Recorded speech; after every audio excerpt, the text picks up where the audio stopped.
Olá a todos, olá a todas. Prazer enorme, realmente. É uma estreia, primeira edição do Conexão Acesso para o Rio Saúde. Meu nome é Alex Lucena, estou aqui representando a diretoria, a nova diretoria da CESP, junto com a minha parceira, com a Gisele, que já vai se apresentar. Mas assim, para quem não sabe, a CESPRO é a mais antiga associação do Brasil de tecnologia e inovação. Tá? Ela é da década de 70 e de lá para cá ela só fez crescer. Hoje é praticamente federal, presente em 20 e tantos estados. E o mais bacana é que a CESPRO Rio é onde tudo começou. Então tudo começou a informática aqui no Rio. Nós hoje vamos estar falando de empreendedorismo, tá? Eu estou na minha zona de conforto, porque como empreendedor aí da velha guarda e hoje investidor também, me sinto muito confortável com a temática. Eu sou diretor de saúde, Gisele diretora de empreendedorismo, de inovação na vertical, e a gente está começando aqui com um caso, com um cara aqui que é o ícone, talvez, um dos ícones máximos aí do empreendedor na área da saúde do Rio de Janeiro, tá? Estamos aqui com o meu parceiro Vander Cortese, que eu não vi há um tempão, CEO, founder da BIP. Vocês já vão saber direitinho o que a BIP faz para quem não sabe, né? A gente vai estar hoje tentando falar muito para fora da bolha, né? Para novas pessoas conhecerem o nosso trabalho. Então é isso, é a primeira edição. Também dizer que a gente está num lugar icônico para mim, que é o estúdio aqui do ECOA, na PUC do Rio de Janeiro, que eu fico muito contente, até um pouco emocionado, porque meu pai, professor Carlos Lucena, foi fundador da informática aqui da PUC na década de 50, 60, e esse laboratório só fez crescer. Hoje a gente tem grandes empresas aqui praticando inovação aberta nesse espaço, como por exemplo a Rede Globo, Petrobras aqui no nosso lado direito. Embaixo da gente, no terceiro andar, um laboratório de mais de 1.000 metros quadrados com a Apple, e por aí vai. Então é um lugar que respira inovação, e a nossa pauta hoje é empreendedorismo e saúde no Rio de Janeiro. Então, antes de passar, da gente chamar o nosso convidado, eu vou chamar minha colega, a Gi, que tive o prazerzão de conhecer em 2017, quando a gente fez um hackathon, nem sabia direito o que era isso na época. E a Gisele é uma empreendedora que está comigo desde esse tempo. Esse hackathon se chamava Hacking Health, e foi até legal porque foi a origem do Hacking Rio, que nasceu em 2018, depois que, até onde eu saiba, é o maior hackathon da história da América Latina. Foram 3.000 e tantas pessoas naquela ocasião. E desde então, né, Gi, a gente está aí na labuta aí, né, empreendendo. E hoje a Gisele está comigo lá na CESPRO.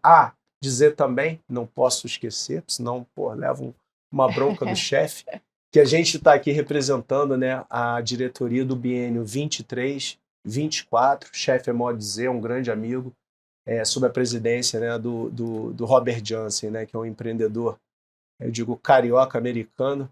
Uma parte do tempo ele está no Rio, parte do tempo ele está no Vale do Silício. Um cara que eu gosto muito e que me fez o convite para estar aqui hoje. Então, Robert, grande abraço, vamos nessa, que esse seja o primeiro episódio aí de tantos e tantos.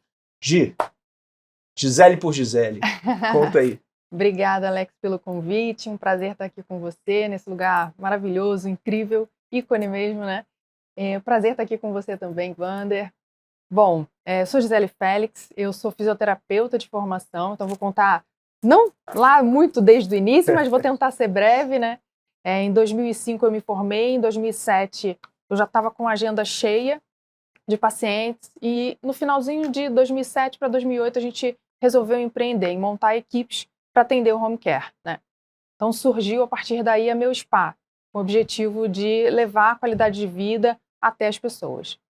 A gente já usava alguma coisa de inovação naquela época, mas não se compara com hoje em dia, né? E em 2017 foi quando... No hackathon. No hackathon, foi quando eu vi o convite do Alex lá na UFRJ, um convite patrocinado pela CESP, patrocinado por grandes empresas, Prefeitura, né? Sebrae. Exatamente. Grandes nomes estavam incentivando né, a inovação e o empreendedorismo. A gente já tinha alguns projetos, então naquela época a gente estava com algumas frentes de negócio, como spa na hotelaria, restaurante saudável, quiosque de massagem, os projetos nas empresas, mas a gente queria olhar mais profundamente para a tecnologia. Como que a gente poderia olhar para o nosso negócio lá na frente, né, e ver alguns dos nossos projetos escalarem, alcançarem ainda mais pessoas. Então, a gente não tinha nenhuma certeza naquela época, a gente tinha ideias e a gente queria experimentar, e foi o momento ideal para a gente fazer isso. Foi uma excelente oportunidade. Então, ali, tudo começou, né? A gente se conheceu e a gente, enfim, ficou finalista lá desse hackathon. A gente levou a ideia à frente, a ideia virou um projeto, o projeto virou uma startup, e a startup, né, tá aí, tá rodando. E só para concluir também essa primeira passagem, conta pra gente como é que você está pensando nesses próximos 2 anos lá na CESPRO. Excelente, excelente pergunta. Então, na CESP eu estou como vice-presidente de empreendedorismo e inovação, e eu quero aproveitar esse momento para fazer um convite, né, para você que tem uma ideia, para você que que já tem um projeto acontecendo. A gente vai lançar no meio desse ano. Na verdade, a gente vai comunicar o lançamento já no próximo evento da CESP, no Thinking Digital, agora no dia 11 de abril. O nosso primeiro programa de aceleração e empreendedorismo da CESPRO. Legal. Então, fiquem atentos, a gente vai trazer mais informações, mais detalhes, mas já anota aí se tem alguma ideia, se quiser começar a pensar em alguma ideia, vai ser um ambiente bem propício para você desenvolver o seu negócio. Um espetáculo. Então, para vocês empreendedores que estão pensando em iniciar, apertem os cintos aqui, porque vocês vão ver uma trajetória muito inspiradora. Então, eu conheci esse cara aqui também já há algum tempo, né? Acho que você outro dia falou que já tá com 2 filhas e tal. Acho que você nem tava nessa jornada ainda, né, cara? Então, Wander, é isso aí. Muito obrigado pela presença, cara. Parabéns, antes de tudo, pela trajetória, de coração. Eu vi lá essa coisa mais ou menos no início. Então, Wander Cortese, fundador da BIP. Wander, conta a tua trajetória nessa primeira passagem para a gente conhecer um pouquinho mais de você por você mesmo, assim. Legal, Alex, obrigado pelo convite. Muito bom te reencontrar depois de tanto tempo. Agora, nessa posição, eu tenho certeza que o Rio de Janeiro vai colher frutos dessa iniciativa que vocês dois estão lançando aqui hoje. Obrigado. Gisele, obrigado também por estar aqui participando desse painel. E vamos embora, assim, o que eu acho que eu posso destacar para me apresentar para aqueles que eu ainda não conheço. Então, meu nome é Wander, eu tenho 39 anos, tenho 2 meninos, são 2 filhos, mas são 2 menininhos, Rafael e Gabriel. Boa. Sou casado, nascido e moro aqui no estado do Rio de Janeiro, e venho de uma família de médico. Então, estou envolvido com saúde desde antes de eu escolher isso. Sou filho de um cirurgião cardíaco, minha irmã mais velha se tornou uma dermatologista, e foi super natural. Eu acabei buscando a faculdade de medicina. Me formei aqui no estado do Rio, na Universidade Federal do Rio de Janeiro, Fundão. Legal. E até então estava seguindo a trajetória mais tradicional de um médico, vindo de família de médico, até que, vale destacar, casei com uma médica também. Então, vivo entre médicos, meus melhores amigos acabam sendo médicos, é natural. Saúde, então, saúde tá na... desde quando Total. eu consigo lembrar, está na minha vida. Bem, e como que o empreendedorismo? Então, como é que esses dois mundos, se a cruzam. princípio, distintos? E por que distintos? E acho que nosso papel, inclusive, é mostrar que eles não são tão distantes nem distintos, que eles podem andar Sim. juntos. Mas, se a gente parar para pensar, puxar 10, 15 anos aí na história, era mais provável você encontrar empreendedorismo, a palavra empreendedorismo, o assunto empreendedorismo, em escolas de negócios, né? Administração, eventualmente engenharia de produção, informática, enfim. Lá na UFRJ, medicina, ouso dizer que quando eu me formei, eu estou formado já há 14 anos, mas pouca gente falava na palavra empreendedorismo. Sim. Então eu acho bacana mostrar como que às vezes a vida reserva pra gente umas histórias que um tanto quanto improváveis. Na verdade, eu começo organizando festa na faculdade. É curioso isso. Empreendedor. E aí entra um ponto interessante pra gente entender o que é o empreendedorismo, pelo menos pela minha visão, né? Dando meus 2 centavos aqui.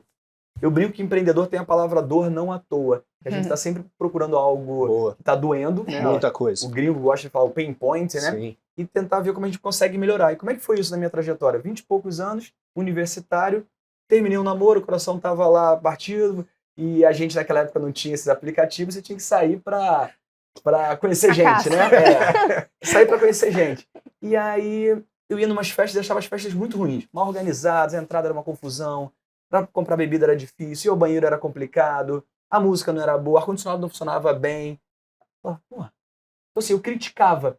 E eu costumo dizer que o empreendedorismo começa, a meu ver, pela crítica. Sim, Você criticando algo que não está funcionando bem, uma dor que você encontrou. temos uma oportunidade aí. Aí que essa já é a cabeça do empreendedor. Em geral, se eu só criticar, eu fico um cara chato, né? Pô, vida, ó céus, como é ruim isso.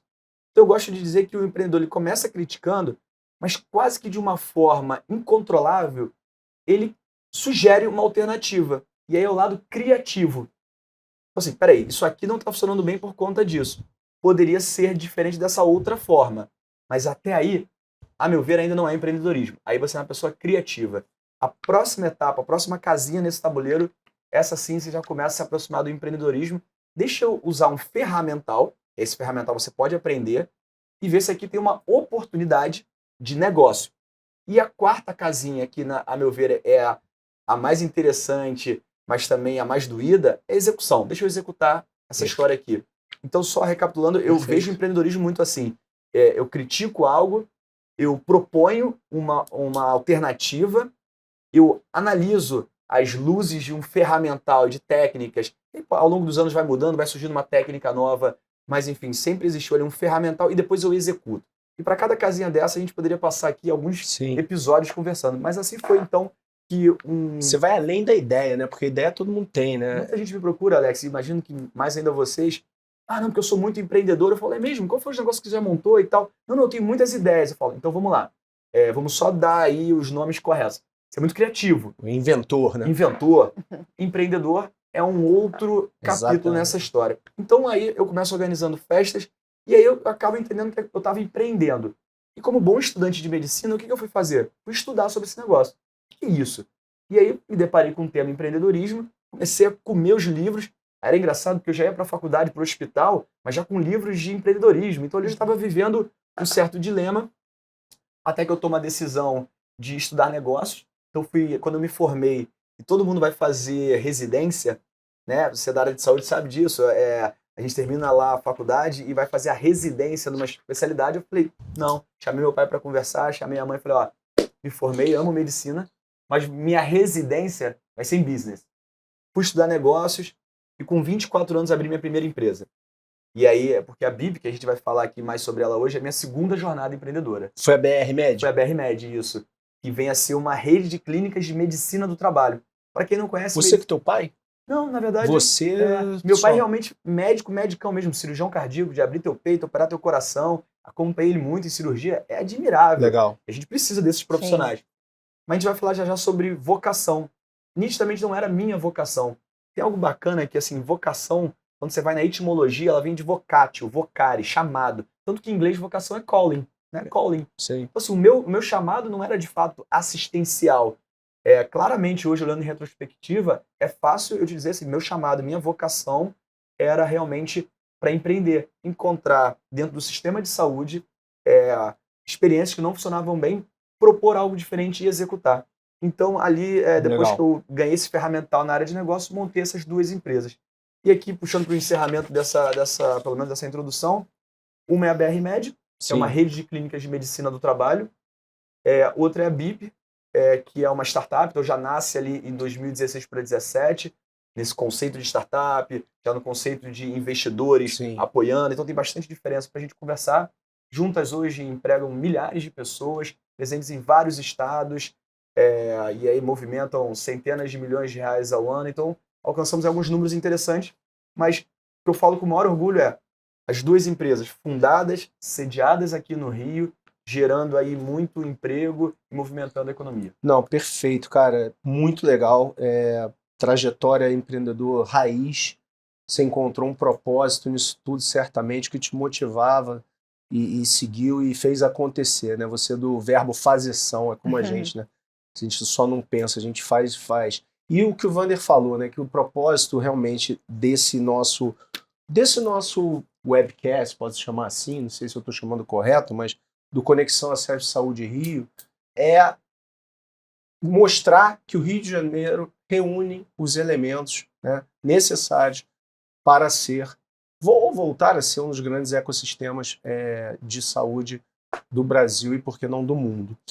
Então, eu vou pegar o embalo aqui. Você falou, né, do início da BR-Med. Eu tenho uma curiosidade, você me responde se a BIP foi uma spin-off da BR-Med ou se ela nasceu solo. Mas eu me lembro, assim, cara, do início da BIP, era uma salinha lá na Barra, né, e eu tive lá contigo lá no início, e também corrija se eu estiver errado, tá, mas Isso assim, mesmo. tinha muito a ver com a uberização, tinha muito essa palavra na época, então tinha um caminho ali que era basicamente você referenciar, achar um médico que estivesse mais próximo e tal, e pá. E, cara, eu acho que você deu uma pivotada aí louca, e acho que tô no achismo aqui, só para você Sim. confirmar. Cara, conta essa história, foi isso mesmo. E outra também, que eu até falei contigo no telefone antes de você vir, que pode ser que não, mas aí você me confirma que a própria Covid, né, os 2 anos que a gente passou aí, teve algum reflexo nessa mudança. Pivotada, de novo, para quem não sabe, é a mudança de direção aqui no jargão do empreendedorês, né? Então foi essa. Rolou isso. Boa. Conta Vamos lá. pra gente. O primeiro ponto, BR-Med e BIP, então, são duas empresas completamente distintas. Nada a ver. Até um conceito legal para quem não é tão próximo do mundo de business. A BR-Med tem um foco B2B, então business to business. A gente atende empresas lá, atendendo as demandas de medicina do trabalho. Aquela parte de exame admissional, Sim, periódico sim. e admissional. Seus clientes são grandes empresas. Perfeito. É CNPJ atendendo um CNPJ, B2B. Perfeito. Já a BIP é uma empresa B2C, como eu Sim. sei que você sabe bem, só aqui compartilhando com quem está assistindo a gente. Então, é um CNPJ atendendo um CPF, né? Business to Consumer. O que elas têm em comum é o mesmo DNA de fundador, que eu participei da fundação das duas. Com relação à história da BIP do início e essa pivotada, eu gosto de falar muito sobre isso. Mas só para ficar claro, grupos, o cap table daqui é diferente do cap table Totalmente. daqui. A única coisa em comum, e acho que vale a pena dar uma traduzida no cap table. Cap table é Quadro o societário. quadro societário, exatamente, de uma de outra. Você tem sócio em comum, mas você está me dizendo que são sócios distintos. O único sócio em comum é o sócio fundador que fundou as duas empresas. Que aqui nos fala. O irresponsável que vos fala, porque para empreender tem que ter um componente ali, acho que de falta de juízo, né? Muita coisa. Mas então, aí você tocou no ponto da pivotada, eu acho muito legal, e eu acredito que isso vai permear em vários encontros que vocês vão ter aqui. Quando você conversa com um empreendedor de verdade, gente que está na arena, porque hoje tem que tomar cuidado, porque em mundo de rede social tem muita gente falando de empreendedorismo sem nunca ter sujado a mão ali de graxa, sem nunca ter. Então, e eu acho isso um desserviço para potenciais empreendedores, porque mostra um lado do empreendedorismo glamourizado, gourmetizado, que não é a vida real e vira uma máquina de frustração de gente aí. Muita coisa. Tem uma pauta que pouca gente fala, é gente com depressão causada, né, por uma frustração dessa, é gente perdendo suas economias. Então, o mundo do empreendedorismo tem suas alegrias, mas a gente precisa estar muito ciente da dificuldade que é. Muito importante você falar, se você não tem apetite a risco, não entra. De jeito nenhum, de jeito nenhum. E você me deu a oportunidade, então, de falar de quanto eu me machuquei lá no início, porque a pivotada foi o remédio que eu tomei para um problema que eu estava enfrentando. Então, basicamente, se eu fosse começar a história da BIP, de onde vem a história da BIP? Em algum momento ali, em 16, 17, a gente começou a ter o celular da gente invadido por esses aplicativos, e aí não ganho nada para fazer propaganda de nenhum, só reconhecendo aqui a relevância deles. Por exemplo, hoje, iFood. Cara, provavelmente 90 ou 95% de quem está nos assistindo, se não mais, tem um iFood instalado. Vai ter para poder pedir comida, você tem o Waze para poder andar de carro, você tem o Uber para andar caso você não esteja com o seu carro, você tem o Spotify para ouvir música, e eu poderia dar 20 exemplos. Certeza. E aí eu perguntei para mim, assim, em algum momento, eu estava lá, né, à frente da minha primeira empresa que eu cofundei, o meu melhor amigo que é médico, e eu me perguntei, cara, e saúde? Qual é o aplicativo que dá para garantir que 90% de quem está assistindo a gente tem instalado? Até hoje, não tem essa resposta. Não tem. E tem alguma coisa mais importante que saúde? Eu emendo isso, não tem, né? Não tem. Tá aí, a pandemia veio para mostrar isso, né? A saúde foi conseguiu, né, parar Isso é o mundo interessante. de alguma forma. E outra, vamos olhar por outro ângulo. Cara, pelo PIB, cerca de 10% do PIB brasileiro é movimentado pelo setor de saúde. E nem assim a gente tem hoje um app, um aplicativo, que a gente possa garantir que todo mundo tem. Talvez quem está assistindo a gente pode dizer, não, o aplicativo do plano de saúde. Primeiro vamos lá, dos 200 milhões de habitantes do Brasil, né, um pouco mais do que isso, apenas 48, 50 milhões são os últimos números, têm acesso ao plano de saúde, então é um quarto, 25%. Sim. E mesmo assim aqueles que têm, praticamente todos têm porque são funcionários de uma empresa. Então quem decidiu o plano de saúde que eles vão ter não são eles. E se a empresa mudar de plano de saúde A para o plano de saúde B, eles vão apagar um aplicativo e instalar o outro. Então, a criação da BIP, e consequentemente onde a gente quer chegar, é essa posição. A gente quer ser o que os gringos chamam de go-to app. É o app que é referência em saúde para o brasileiro. Perfeito. E é agnóstico, ou seja, não é de uma determinada operadora. A questão do plano de saúde vai ser meramente uma forma de meio de pagamento. Você pode botar seu cartão de crédito ali e consumir privado, e você pode botar seu plano de saúde. Então, a BIP, ela nasce com o objetivo de ser esse app. Só que toda vez que você tem uma visão, um sonho grande desse, beleza, isso é lá na frente, é inspiracional. Mas vamos lá, vamos começar agora. Qual é a tese qual é o ângulo que a gente vai começar para construir essa tese grande? Sim. Então, naquele momento, ficou claro para mim, estamos falando de 2016, 2017, é difícil virar a chave e lembrar assim, no mundo pré-pandemia. Sim. Mas ficou claro para mim que a tendência do e-commerce e o delivery era muito forte. Hoje é tão óbvio isso, mas estou falando de 2016, 2017. Acho que o grande exemplo global disso é a Amazon. Mas a gente tem excelentes exemplos aqui na América Latina, né? Mercado Livre, Magalu e tantos outros. Mas estava claro para mim que essa tendência de comprar online e receber em casa estava crescendo e muito. E foi daí que começou o seu primeiro... É isso. Eu sempre acreditei, de uma forma mais lato senso, eu sempre acreditei no e-commerce e o delivery vindo para a saúde também. E aí, em cima dessa ideia, a gente monta a BIP. Eu acho que isso é uma matéria na Veja. Saiu Que, uma página inteira. que vários falou, lugares. não foi? Que deu essa O Uber dos batizada? médicos. Que deu esse O presidente rótulo? do Conselho Regional de Medicina me Te chamou. chamou, falou assim, Que história é essa porra que você está fazendo? Enfim, aí a gente tem conversa Eu aqui para lembro, falar do eu lembro, regulatório e tal. Lembro desse Mas era momento. uma página inteira com a foto Uber dos médicos. E óbvio, né, o jornalista ele coloca o que ele entende ali, não era publicidade. Mas então, o ângulo que a gente escolheu inicialmente, aí você me dá a oportunidade de falar das minhas dores, onde eu me machuquei, onde eu errei. E porque conectando com o ponto de que o empreendedor que só conta a parte boa, cara, tá fazendo um desserviço. Então eu fui um ano e meio testando teses. Uma delas foi do médico em casa. Então eu sabia que as pessoas estavam aumentando esse hábito de compra online e serviço em casa, entrega em casa, e eu testei pelo ângulo do médico indo em casa. Sim. Porque equivale... Teoricamente faz puta sentido. Não, e isso veio a crescer depois, porque às vezes tem isso também. Às vezes você tá na ideia certa, no timing. Sim. Tem um TED Talk do cara chamado Bill Gross, super legal sobre isso. Fala sobre o timing. Mas então... Pioneirismo demais, talvez, em algum determinado momento. Você parar para ver a quantidade Timing de sites tipo YouTube que surgiram antes de você ter banda larga capaz de suportar YouTube, foram vários. Legal. Enfim, tem vários casos interessantes nesse sentido. Então, eu começo oferecendo o médico em casa.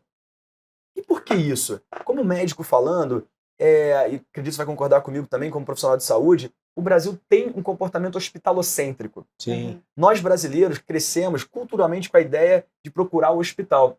É uma cultura de doença, né? Não Perfeito, é uma cultura de prevenção, de saúde e de doença, procurando algo que deveria ser reservado para uma cirurgia, deveria ser reservado para um atendimento de uma emergência.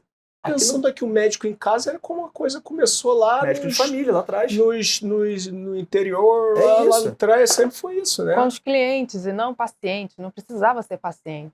E o banco de dados era o médico de família, né? Ele atendeu o teu pai, o teu avô, então ele sabia Isso todo o histórico. É curioso como o mundo é cíclico. Mas só pegando um ponto aqui nessa crítica, a forma como o setor foi se organizando, no Brasil a gente tem culturalmente esse hábito de procurar o hospital por uma sinusite.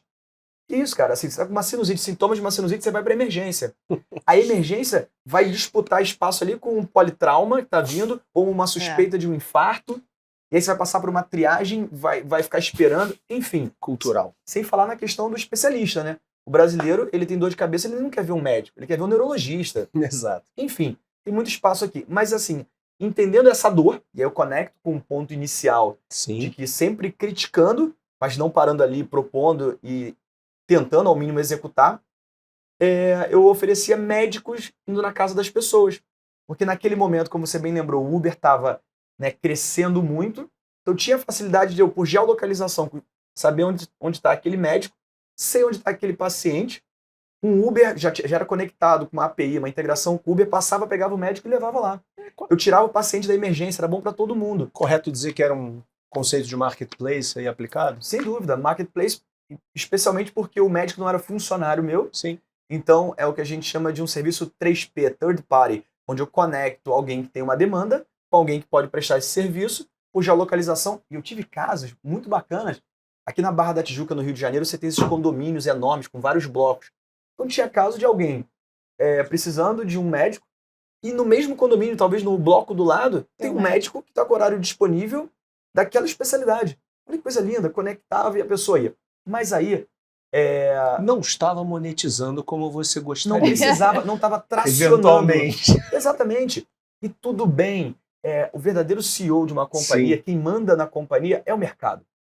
E o mercado ali, a gente tinha uma questão de business model. A pessoa até queria usar, mas o plano de saúde não topava pagar. Mas enfim, sem entrar em maiores detalhes... Só uma dúvida, não é detalhe não. Mas você fazia a curadoria desse banco de dados de médicos, Perfeito. não é isso? O médico aplicava, tinha que mandar todo o comprovante da formação dele para ele poder se apresentar ali, por exemplo, como um cardiologista. Perfeito. E funcionou e muita gente foi atendida. No entanto, assim como um avião para decolar, não basta ele estar se movimentando na pista. Ele precisa atingir uma velocidade mínima que ele decole. Então, nesse momento, a gente não conseguia ter essa tração, essa velocidade. E provavelmente, se eu insistisse nessa tese, naquele momento, insistisse em subir essa montanha por esse caminho, a gente ia se machucar. E aí, ouvindo o mercado, isso que é legal. Já tinha captado o investimento nesse momento? Não. Tava... Eu fui o meu primeiro investidor anjo. Sim. Porque como eu tinha montado uma empresa antes, a gente já falou aqui rapidamente, foi a BR-Med. Certo. Aquela altura a BR-Med já monetizando, já estava colhendo frutos de ter dessa primeira jornada. Então eu fui meu primeiro investidor anjo. Então ali ainda não tinha captado, né, buscado dinheiro com investidores. E aí já passava um ano. Bootstrap. Bootstrap. Hoje em dia tem nome bonito pra tudo, né? A gente tá igual dicionário aqui, mas é legal isso porque conecta com a Gisele, que tá nesse esforço de trazer novos empreendedores. Tem muito estrangeirismo. Bootstrap, rapaziada, botar do próprio bolso e vamos nessa. Exatamente. Então eu tava ali bootstrapping a companhia, até que eu falei, cara, tá começando a acessar reservas, tá chegando a um valor de investimento que, cara, de repente, como pessoa física, vai começar a pesar. Tua esposa começando a ficar preocupada. Foi o ano que eu casei e tal. Nem tinha filho ainda, então assim. Minha esposa acha que eu sou completamente doido. Eu tenho um combinado com minha esposa, ela deve assistir. Se eu abrir a terceira empresa, ela se separa de mim.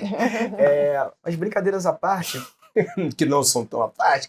Mas enfim, talvez vai investir em outros bandos mais Estão novos. querendo afastar ninguém de empreender, não. Muito pelo contrário. Não, mas é dar a realidade, mostrar a realidade. Não, é real. Senão não dei serviço e vira uma gourmetização, uma glamorização desnecessária. Perfeito. E aí, mas indo no ponto que você trouxe da pivotada. Tá. Então, a gente tentando decolar, mas não tinha velocidade, não tinha a demanda necessária. E aí, o cliente que mais chamava a gente era a mãe querendo um pediatra para atender o filho. Porque e aí hoje com 2 menininhos tendo filho, uma coisa é você com dor de cabeça, você até espera para ir amanhã no médico e tal. Filho. Agora, por exemplo, teu filho aparece pipocado ali, vermelho, com febre. Para tudo. Cara, eu quero um pediatra aqui agora. E aí, muita mãe chamava a gente. E aí isso puxa a gente pro mundo da vacinação, que aí é a BIP que cresceu e que a gente vai chegar lá. As mães começaram a falar, poxa, vocês mandam um pediatra em casa, é tão bacana, tão conveniente. Essa questão de vacinação, por que vocês não fazem em casa também? Eu acho legal compartilhar essa história, que não foi que eu estava sentado embaixo de uma... Deu uma eureka. O negócio, sei lá, caiu na minha cabeça ali. Perfeito. Honestamente, foi o quê? Atenção ao mercado. Sim. O mercado pediu, o mercado demandou, eu falei, por que não? A gente manda o médico em casa e tal, vacina. E agora, com filho, quem tem filho vai conectar com isso. Tem uma coisa curiosa que é o seguinte, quanto menor a criança, maior é a bagagem dela. Maior a quantidade de coisas que você precisa para sair de casa com ela. Então, quando você tem um filhinho de meses e vacinação, o calendário ele é muito intenso do nascimento aos 18 meses.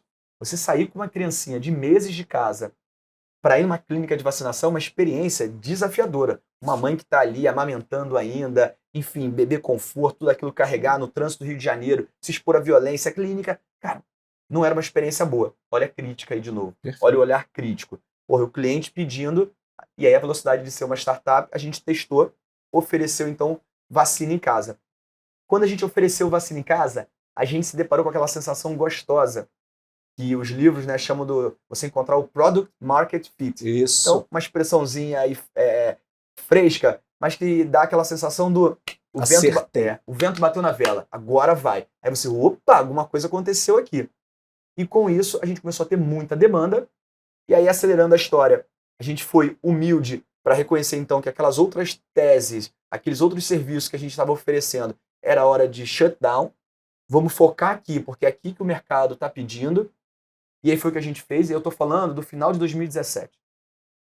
Ainda final de 2017. E aí 2018 foi o primeiro ano que a gente entra fazendo o que a gente faz desde então. Então a BIP, de fato, como ela é hoje, ela tem 5 anos. Naquele momento ali, com dezenas de colaboradores. Hoje, passa de 1.000 funcionários diretos em 5 ou 6 estados. E a Covid, então, pelo visto, quando só realmente fez decolar, né? Porque as pessoas eram obrigadas, né, a ficar em casa e você estava ali.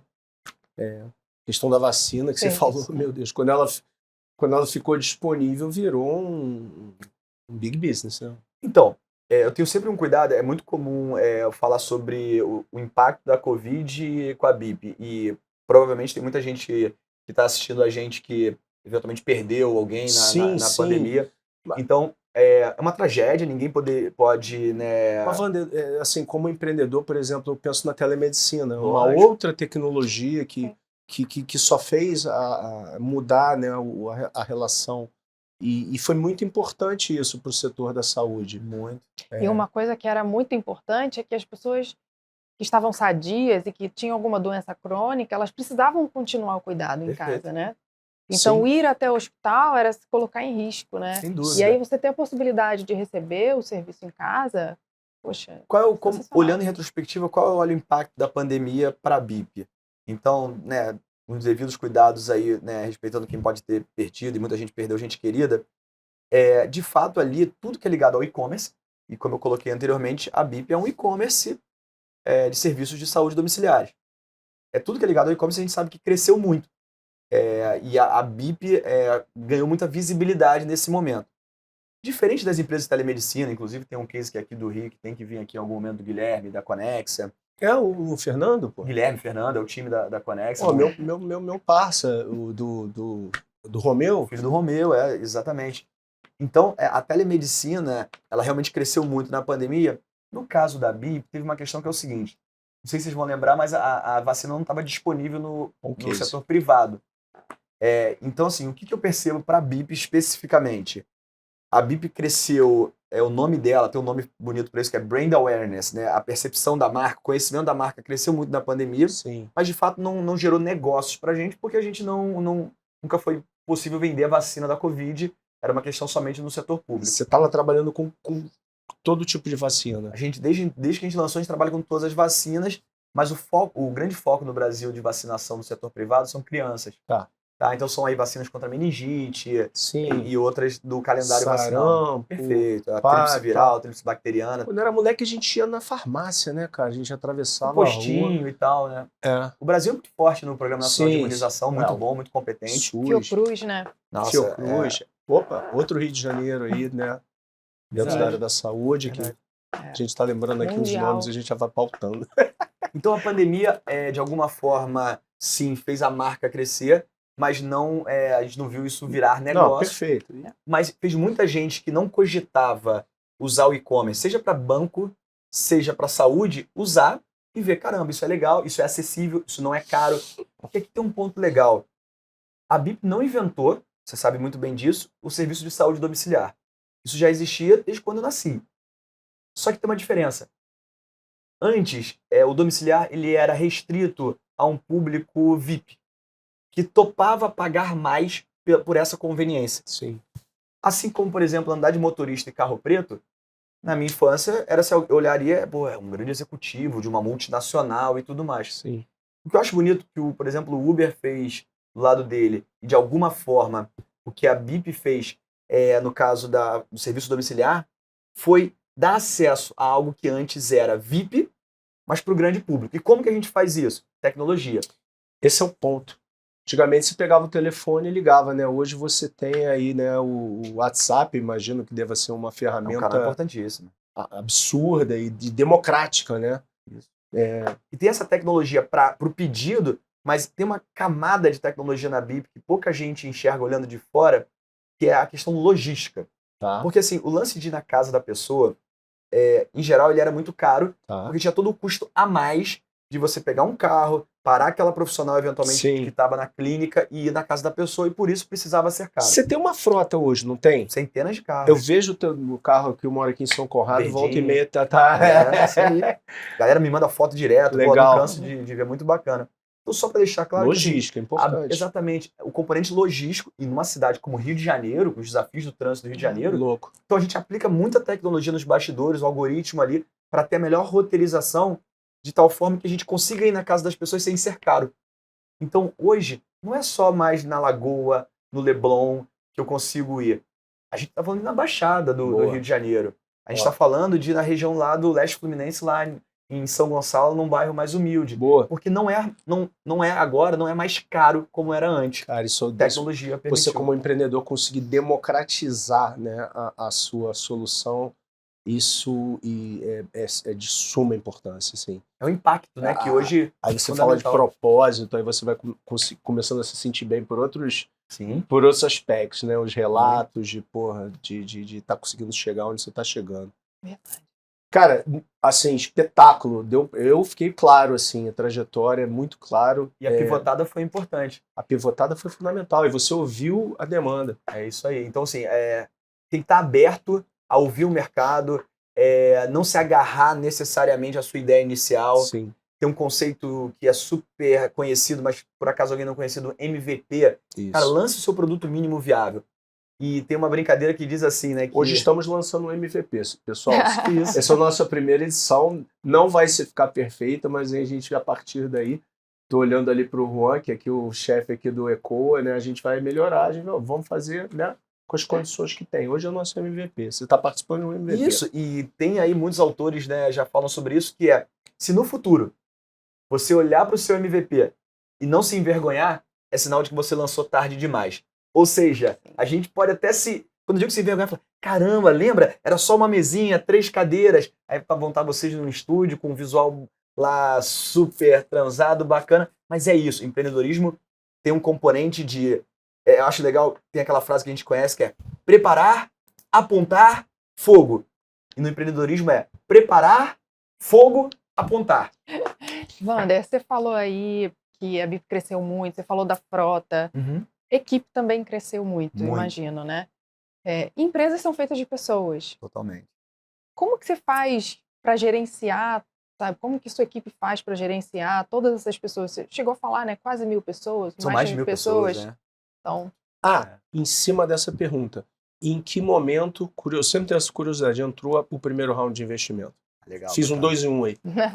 Beleza. Pegar pela segunda parte, assim, é muito sexy o assunto investimento.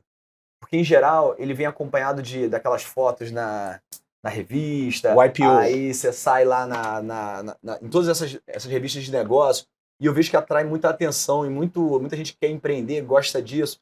Isso. Mas deixa eu só aproveitar esse momento para dizer assim, não necessariamente para você fazer uma boa empresa, você precisa de investidor externo. Acho que a gente tem que tirar essa... A minha primeira demorou 20 anos para que a gente tivesse a primeira rodada. Ou seja, Olha, não foi então necessário. não preciso desanimar, 20 porque a gente anos, ainda é 20 bootstrap até anos agora. eu com os meus irmãos e a gente cresceu organicamente durante 20 anos. A BRMed Legal. nunca viu R$1 de investidor. Uma empresa hoje que só a BRMed tem 600 colaboradores, cuida de 400 mil funcionários de empresas. Ou seja, você consegue ter números expressivos por conta própria. Então, eu acho muito bacana. Tem um caso aqui no Rio, em saúde, do Bruno Lagoeiro, que eu sei que você conhece, da Sim. PebMed. Niterói. Niterói, assim como eu, nascido em Niterói. Niterói é Celeiro Niterói, empreendedor. aquela água lá é boa. Então, o Bruno, médico, montou um negócio do zero com 2 amigos dele, o Pedro e o Eduardo, fez todo o ciclo ao ponto de vender para a AFIA, né, listada na Nasdaq, sem nunca ter... Então, assim, honestamente, a gente fala muito de investimento, mas eu já vivi esses 2 mundos. Uma que foi 100% bootstrapping, que é a BRMed, e outra que é VC-backed, então que é Venture Capital Backed. Então, assim, suportado, apoiada por dinheiro de Venture Capital, que são esses investidores. Bem, no caso da BIP, o primeiro rodada de investimento, ela vem em 2017 para 2018. Foi quando a gente estava ali encontrando, a gente funda a companhia em 16, de 16 até 17, quando a gente testou aquelas teses que eu comentei com vocês, de médico em casa. Ali na virada para o segundo semestre de 17, foi quando a gente recebe nossa primeira rodada. Pegando esse gancho, de lá para cá a gente já fez algumas rodadas, a gente chama de rodada, de round, cada vez que a gente vai ao mercado e busca investidores. E aí, uma coisa que eu acho legal... Pode das falar rodadas, do tamanho que você está, a Series A, a gente já está no ranges, Series né? C e Sim. já levantou para mais de centenas de milhões de reais de investimento. O que é bom e ruim, porque assim, quando você pega investimento, você tem que dar retorno para o investidor. Por isso que eu digo que Toda vez que vem investimento, vem um sócio, tá? E que, como Isso. diz meus sócios, assim, quem tem sócio tem patrão, tem patrão. É Esse é isso um aí. clássico, né? É isso aí. E você ter vários patrões, às vezes Isso. é complicado. Então, Eu tenho que prestar conta no conselho e tudo mais. Mas enfim, de novo, não estou dizendo que é o caminho certo ou errado, desde que você saiba... dar espaço. É um capital caro, você está dando pedaços da tua empresa em troca daquele capital. Mas então ali foi a DNA Capital do saudoso Dr. Edson Bueno, ali, fundador da Mil. Na primeira? A primeira rodada. Que legal, hein, cara? Tive a oportunidade de conversar diretamente, Dr. Edson Bueno, aí dispensa apresentações, né? O cara que fundou a Mil aqui no Rio. Rio de Janeiro, diga-se de passagem, a família Bueno, assim como a família Mol. Aqui são famílias, né? Sim. Aqui da Redditor. A gente está batendo nessa tecla, pessoal, que a gente vai falar isso muitas vezes aqui. A razão de ser do nosso Conexão Acesso para o Rio Saúde é mostrar que a gente não está só falando, não. Sim. Isso já foi feito e vem sendo feito há muito tempo. Então, o Dr. Edson Bueno, via o veículo de investimento que ele fazia parte, a DNA Capital, entra. Depois, grandes nomes, como assim, Bradesco, a instituição Bradesco, via o veículo dela de inovação, se torna sócio da companhia. Nova Bra? Nova Bra, isso. Também depois vem fundos de investimento como a Valor Capital, fundada pelo ex-embaixador americano. O fundador do Nubank, o Davi Vélez, uma pessoa que é icônica na região da América Latina, se torna sócio. Boa. A Endeavor, que falar de empreendedorismo tem que falar de Endeavor, que instituição incrível que apoia os empreendedores.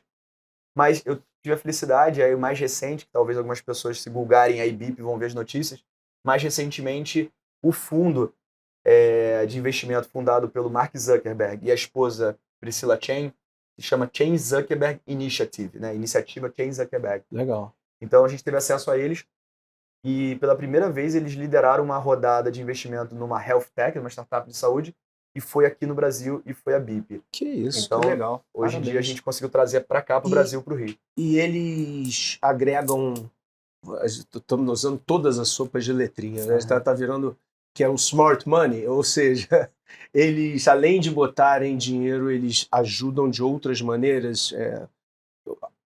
Se a resposta for não tem problema nenhum. Se a resposta for sim, melhor ainda. E, nesse caso, de que maneira? Ou você pode falar dos outros também ali no meio? Não, isso é super bacana. Eu acho que assim, quando você vai buscar um investidor, é sempre interessante que, além do capital, além do dinheiro, tragam algo a mais. Em geral, quando você recebe investimento, tem um representante desse fundo que vai para o seu conselho, conselho de acionistas. Então, no mínimo, você já passa a ter um pouco mais de brain power, de capacidade mental, gente muito qualificada, pensando os desafios da sua empresa com você. Então, no mínimo, cara, veja quem será o representante desse fundo no seu conselho e ver se você tem match com essa pessoa, porque vai ser um sócio teu, vai representar um sócio teu. Mas no meu caso, particularmente, por exemplo, o investimento da DNA Capital é um fundo, como a gente mencionou, tem por trás, né, a família Bueno, uma família que entende de saúde. Então, ainda é melhor quando esse capital vem com brain power e expertise do setor. Certeza. E foi depois, você vê, Bradesco. Bradesco se tornou sócio e Bradesco tem a maior seguradora, né, uma das maiores seguradoras de saúde do Brasil. Enfim, eu sempre fui buscando isso que você chamou de smart money. Perfeito. Alavanca, ajuda Perfeito. demais. Eu comecei a responder pela segunda parte. Gisele, desculpa, eu... Teve uma Sobre primeira parte. pessoas. Muito bom. Gestão Sabia de que eu estava te pessoas. devendo alguma coisa. Aí você tocou para mim no ponto que é principal no empreendedorismo e multissetorial, não interessa em qual setor a tua empresa vai Isso. se estabelecer, você vai lidar com pessoas. E pessoas incríveis constroem produtos incríveis e aí atraem clientes. Assim, essa é uma máxima que eu super acredito. Agora, tem empresas que são chamadas mais intensivas em pessoas do que outras. O que eu quero dizer com isso? Tem empresa que consegue crescer e escalar sem ter que necessariamente escalar tanto o time. Então tem cases super interessantes, como por exemplo o caso do WhatsApp, que foi vendido por bilhões e bilhões de dólares e não tinha 50 pessoas na empresa. Ou seja, software você consegue muitas vezes escalar com pouca gente.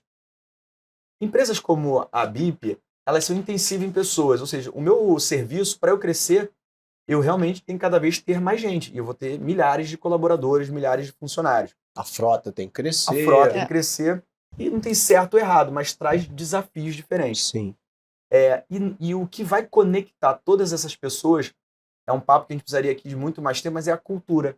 Então é você construir esse conjunto de rituais, de valores, de crenças, que essa para mim é a principal função de um CEO.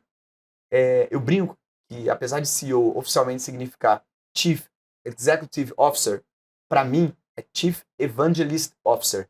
Meu papel é evangelizar aquelas pessoas que estão entrando ali na nossa cultura e garantir que eles tenham uma adesão. E só assim, uma cultura muito forte, você consegue crescer para 1.000, 2.000, 3.000 pessoas em vários estados. A gente tem operação em Curitiba e a gente tem operação em Recife. Como que eu faço essas pessoas se sentirem parte da mesma empresa, se comportarem da mesma forma, só tendo uma cultura muito forte? Multiplicar o seu DNA de alguma Exatamente. maneira, né? Virar um clone, né, da sua cultura, do fundador. Perfeito. Gi, a gente está mais ou menos chegando no bloco final, ainda temos aí, tá tranquilo, mas se tinha mais uma pergunta nessa linha ou não? Sim,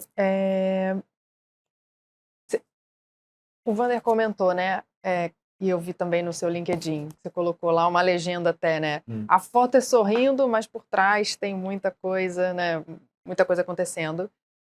A gente está vivendo nesse momento, né, finalzinho de março de 2023, tem aí uma crise, né, então muitas pessoas sendo demitidas, né, o mercado está esquisito nesse momento. Sim.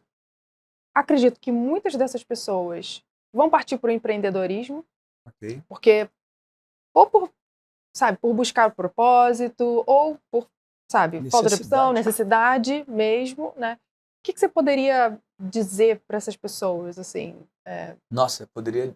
Mil coisas. Mil coisas, já né? falou mil coisas, mas... Mas acho que tem um ponto importante para a gente destacar. Eu acho que pela minha fala ficou claro que eu sou muito preocupado com a glamorização do empreendedorismo, porque eu vim aqui contar que a gente tem investidor tal, milhares de pessoas, pode fazer com que muita gente queira se lançar nesse mundo. Só um parênteses, outro dia em São Paulo, me chamaram para uma palestra que eu nunca tinha feito, tá? Eu sempre me chamaram para eu contar os meus casos de sucesso. E a palestra era para falar dos meus casos de insucesso. Cara, foi a coisa mais legal que eu fiz na minha vida, assim, em termos de ter que levantar, buscar lá no início de como eu virei empreendedor, que também tem a ver com festa. Engraçado, você falou com festa, eu comecei... Minha primeira empresa chamava Fama Som. Era Feijão, Alex, Marcos e Alemão. E éramos 4 amigos, eu era o RP, o Marcos era o engenheiro e o outro fechou e a gente levava e fazia equipamento. Engraçado que a gente tem essa coisa em comum. Eu tive a Fama Som. A Fama Som foi um tremendo fracasso, entendeu? Nós fizemos 2 festas e uma foi do... Se fosse 2 Rock in Rio, não tem problema. Não, mas festa em casa, na época a gente levava os equipamentos e tal. E em cima do que você está falando, cara, é muito importante você falar isso, assim. E o brasileiro, às vezes, tem um pouco de o empreendedor que reflete. A vergonha do fracasso. E lá nos Estados Unidos, por exemplo, tem muitos investidores, você sabe disso, que se você chegar e sentar e falar que você nunca teve um caso de insucesso, o cara fala, pô, beleza, vai. Quero falar com o próximo, porque isso faz demais parte. Então, acho que desculpa ter pego um gancho aqui, para em cima disso. Não tem glamour. O glamour é muito trabalho, o glamour é ter equipes, o glamour é ter coragem, o glamour vem de muito suor. E talento, lógico, né? Porque isso é imprescindível. E o último detalhe é sorte. Que também alguns pensam dessa maneira, que às vezes a sorte não é a sorte, passei e ganhei na loto, não.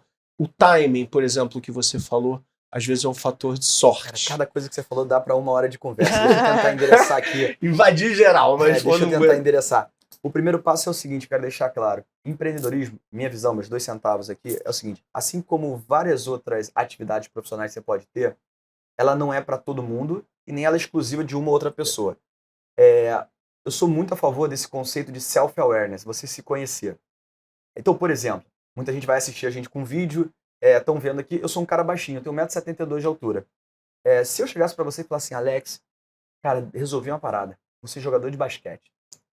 Honestamente, se você gosta de mim, se você é meu amigo, de verdade, o que você tinha que fazer? Porra, Wander. Pô, tá maluco. Pô, Wander, cara. E não chama o Alex também. Vou juntar eu e você. 2 baixinhos, mas porque aqui na referência até pode não parecer, mas sou baixinho e ok, não faz de mim melhor nem pior. Mas o que eu quero dizer, isso é self-awareness, é você se perceber, Perfeito. é propriocepção, na medicina tem esse termo, é você se perceber no espaço, ok, esse sou eu, cara, deixa eu pegar esse meu conjunto, que eu também tenho habilidades e tal, deixa eu pegar esse conjunto e ver onde eu encaixo. O que eu quero dizer com isso? Mesma coisa, eu amo música. Toco uns 5 instrumentos diferentes, mediocremente cada um deles. Mas eu acho o máximo músicos. Acho o máximo quem canta. Por acaso não é pra mim, e não tem problema. Mas assim, a minha vocação, o meu chamado foi pra isso. Então acho que um passo atrás, que significa maturidade, é você conhecer. Eu não sei o segredo para ter uma vida de sucesso, mas eu tenho certeza que você tentar ser algo porque o outro é, e você acha bacana, e aí por isso você quer ser aquilo, cara, isso aí certamente não vai te levar num lugar bacana. Já começa errado, né? Exatamente. Então, quando você me fala que tem muita gente querendo empreender, eu fico com o coração dividido. Primeiro, eu sei que nesse grupo vai ter muita gente que está buscando empreendedorismo, porque está vendo em rede social o cidadão com uma foto na praia, com o laptop aberto, dizendo CEO Lifestyle. Cara, cuidado com isso. Mas, por outro lado, eu fico muito feliz também, porque eu acredito, honestamente, que a gente vai ter um Rio de Janeiro melhor, um Brasil melhor, quanto mais empreendedores a gente tiver nesse país. Porque, assim, até hoje, ainda os melhores alunos da faculdade de Direito querem fazer concurso público. Os melhores alunos de uma escola querem fazer concurso público e ficar, de alguma forma, com perdão da expressão, mamando na teta.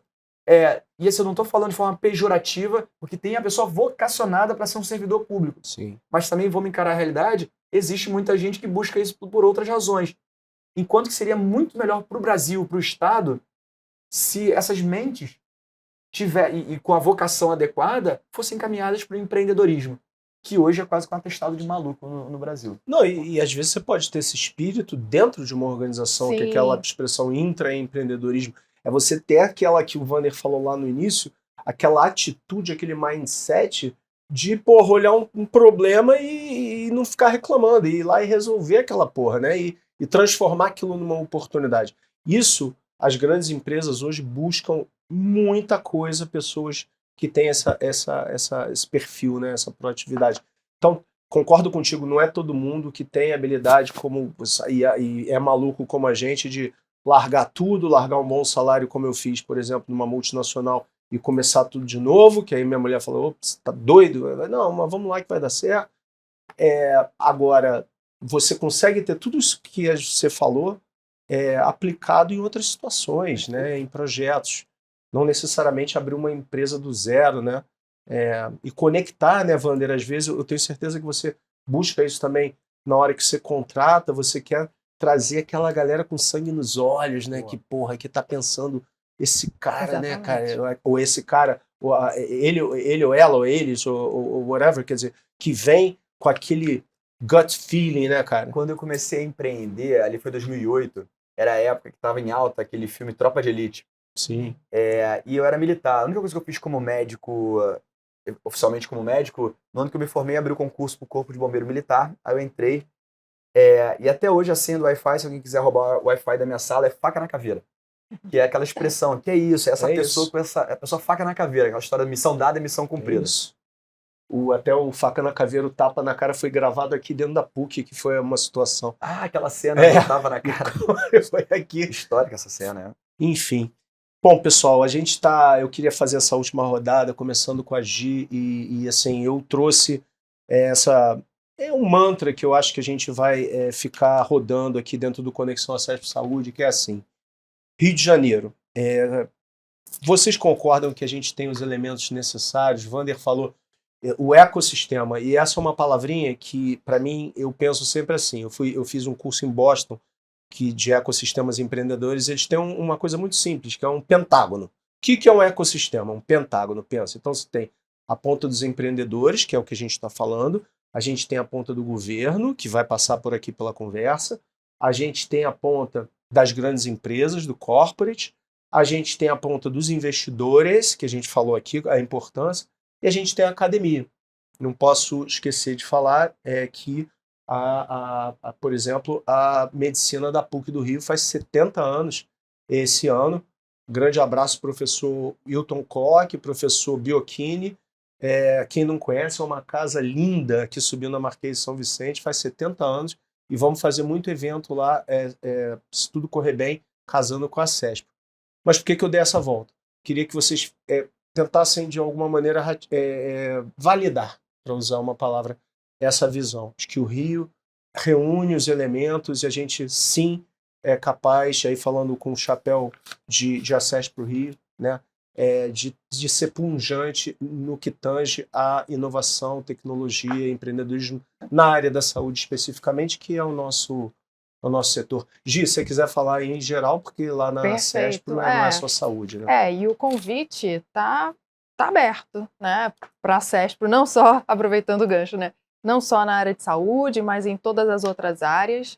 Assim, aqui, realmente, o ecossistema ele é favorável. Eu colocaria mais uma perninha aí de beleza natural, porque é muito importante. Legal. Né? A gente está num lugar que a gente se sinta bem, que a gente tenha qualidade de vida. Isso Sim. ajuda na cultura de saúde, né, verdade. na cultura de prevenção, então tem que puxar também a sardinha para o meu lado.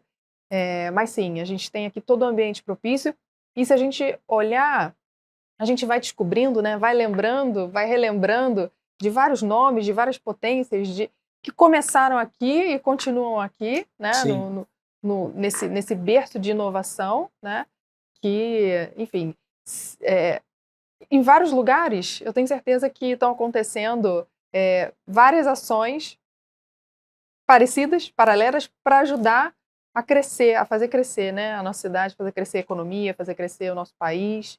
Então, vamos promover mais desses eventos para que a gente possa se conhecer mais, para que essas pontas possam se conectar cada vez mais. Pô, legal. E pensando saúde na ótica bem-estar, né, e não na ótica doença, né, essa palavra, pensando por esse lado, o carioca, dificilmente alguém mais que a gente gosta de estar fora, né, e esporte e tudo isso, né. Cara, diga lá suas palavras aí, muito obrigado de novo aí pela presença. Orgulho como carioca ouvir esse case aí de sucesso. Não sei se você concorda, mas tem um mantra ali que, assim, das startups, é aquele 70, 20, 10, né? 70 vão morrer, 20 vão... E o Wander é um cara que está naqueles 10% de empresários, hoje empresário, né? Mas empreendedor, com cabeça de empreendedor, que não esperou fazer, foi lá e fez. E isso é muito legal, é muito inspirador. Eu tenho certeza que principalmente a jovem guarda aí que vai estar chegando agora, vai olhar e vai falar, cara, foi bacana ouvir aquele cara ali e me sinto desafiado a fazer qualquer coisa parecida. Alex, obrigado pelo convite. O ecossistema, como você bem colocou, tem algumas pessoas que muitas vezes não estão tão no holofote, mas que sem elas o ecossistema desaba. E acho que o Alex está aí no ecossistema há muito tempo, fazendo muita coisa acontecer nos bastidores. E como empreendedor, eu colho frutos de um ecossistema que você ajudou a montar. Então, obrigado por tudo que você e sua família fez até hoje pelo ecossistema. Zé, desejo muito sucesso aí nessa gestão. E se de alguma forma alguém que está ouvindo a gente considerar o empreendedorismo mas de uma forma responsável. Porque eu acho que a nossa pauta aqui passou muito por empreendedorismo, sim, Sim. potente, muda uma cidade, muda um estado, cria riqueza, mas feito com responsabilidade, sem ser superficial e raso, como muitas vezes as redes sociais endereçam isso.